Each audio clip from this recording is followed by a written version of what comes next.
सभी साथियों को मेरा प्रणाम। राधे राधे। आज मैं आपके बीच पुनः उपस्थित हूँ एक नए टॉपिक पर। आज हम चर्चा करेंगे संबल योजना के बारे में। जैसा कि आप सब जानते हो कि मध्य प्रदेश शासन द्वारा 2018 से संबल योजना का क्रियान्वयन किया जा रहा है और 1 मई 2022 से संबल योजना में पुनः नवीनीकरण करते हुए कुछ नए निर्देश प्रसारित किए गए थे। तो आज मैं आपसे संबल योजना के विस्तृत नियम, पात्रता, पात्रता की शर्तें, योजना अंतर्गत क्या लाभ प्राप्त किया जा सकता है, इस बारे में चर्चा करूँगा। असंगठित श्रमिक किसे कहेंगे? असंगठित श्रमिक से आशय ऐसे व्यक्ति से है जो नौकरी, स्वरोजगार, घरों में कार्य या वेतन हेतु अन्य अस्थायी प्रकार के कार्य कर रहा हो या किसी ठेकेदार या एजेंसी के माध्यम से प्रत्यक्ष या अप्रत्यक्ष रूप से कार्य कर रहा हो, तथा जिसे राज्य कर्मचारी बीमा योजना, भविष्य निधि, पेंशन, ग्रेच्युटी आदि तरह की योजनाओं का लाभ प्राप्त नहीं होता है। एक चीज़ यहाँ पर ध्यान रखने वाली बात है कि इसमें असंगठित श्रमिक की जो आयु है वो 18 से 60 वर्ष के बीच ही होनी चाहिए। यानी कि इस योजना में जो उम्र की लिमिट है वो 18 से 60 वर्ष के मध्य है। अपात्र कौन है? 3 तरह के व्यक्ति अपात्र होंगे इसमें। नंबर 1, शासकीय नौकरी में हो। नंबर 2, आयकरदाता हो। नंबर 3, जिनकी भूमि 1 हेक्टेयर से अधिक हो। योजना अंतर्गत प्राधिकृत अधिकारी कौन है? यानी कि इस योजना के पंजीयन हेतु जवाबदेह अधिकारी कौन है? तो ग्रामीण क्षेत्र में मुख्य कार्यपालन अधिकारी, जनपद पंचायत, और नगरीय क्षेत्र में नगर निगम आयुक्त या मुख्य नगर पालिका अधिकारी, नगर पंचायत, नगर पालिका।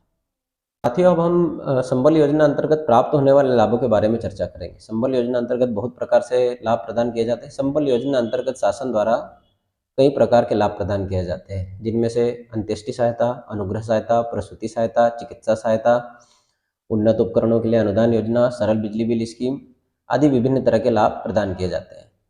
तो अब हम इस पे थोड़ा सा पॉइंट टू पॉइंट बात करेंगे कि संबल योजना अंतर्गत सर्वप्रथम हम बात करेंगे अंत्येष्टि सहायता। अंत्येष्टि सहायता अंतर्गत जैसे किसी पंजीकृत श्रमिक की मृत्यु हो जाती है तो उसके परिवार या उत्तराधिकारी को तत्काल 5,000 रुपये दिए जाने का प्रावधान है, जो अंत्येष्टि के लिए दिया जाता है, जो ग्रामीण क्षेत्र में ग्राम पंचायत सचिव द्वारा और नगरीय क्षेत्र में नगर निगम आयुक्त के द्वारा जो भी अधिकारी नॉमिनेटेड किया जाता है। साथ ही अनुग्रह सहायता अंतर्गत मृतक परिवार के आश्रित को सामान्य मृत्यु पर 2 लाख रुपए और दुर्घटना की मृत्यु की स्थिति में 4 लाख रुपए प्रदान किए जाने का प्रावधान है। इसी तरह स्थायी अपंगता होने पर 2 लाख रुपए और आंशिक स्थायी अपंगता होने पर 1 लाख रुपए प्रदान किए जाते हैं। स्थायी अपंगता का मतलब होता है दोनों हाथ से अपंग, दोनों पैर से अपंग या फिर दोनों आंखों से अपंग। ऐसे आंशिक अपंगता से मतलब है 1 हाथ, 1 पैर और 1 आंख से अपंग। प्रसूति सहायता अंतर्गत कुल 16,000 रुपये की राशि प्रदान की जाती है, जिसमें से 4,000 रुपये 3rd ट्राइमेस्टर तक जांच के और 12,000 रुपये डिलीवरी होने पर प्रदान किए जाते हैं।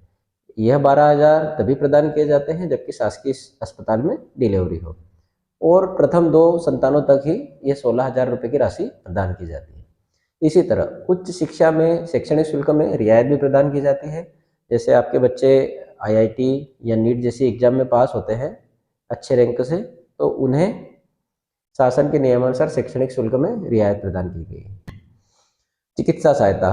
चिकित्सा सहायता अंतर्गत आयुष्मान भारत योजना अंतर्गत जो सुविधाएं प्रदान की जाती है, वैसे ही सुविधा चिकित्सा सहायता योजना अंतर्गत रुपये 5 लाख तक परिवार का इलाज का वहन शासकीय नियमानुसार किया जाता है।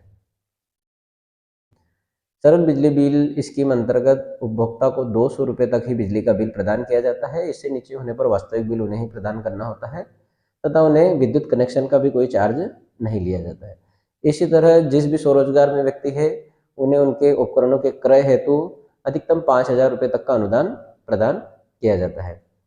साथियों, अभी जो मैंने लाभ बताए हैं इसमें कुछ अपात्रताएं भी है। अपात्रता यह है कि आत्महत्या के प्रकरणों में अंत्येष्टि और अनुग्रह सहायता का लाभ प्रदान नहीं किया जाता। इसी तरह जैसे प्रसूति सहायता में 16,000 रुपये मिलते हैं, अगर व्यक्ति शासकीय अस्पताल में डिलीवरी नहीं कराता है तो उसे भी 16,000 रुपये प्रदान नहीं किए जाएंगे।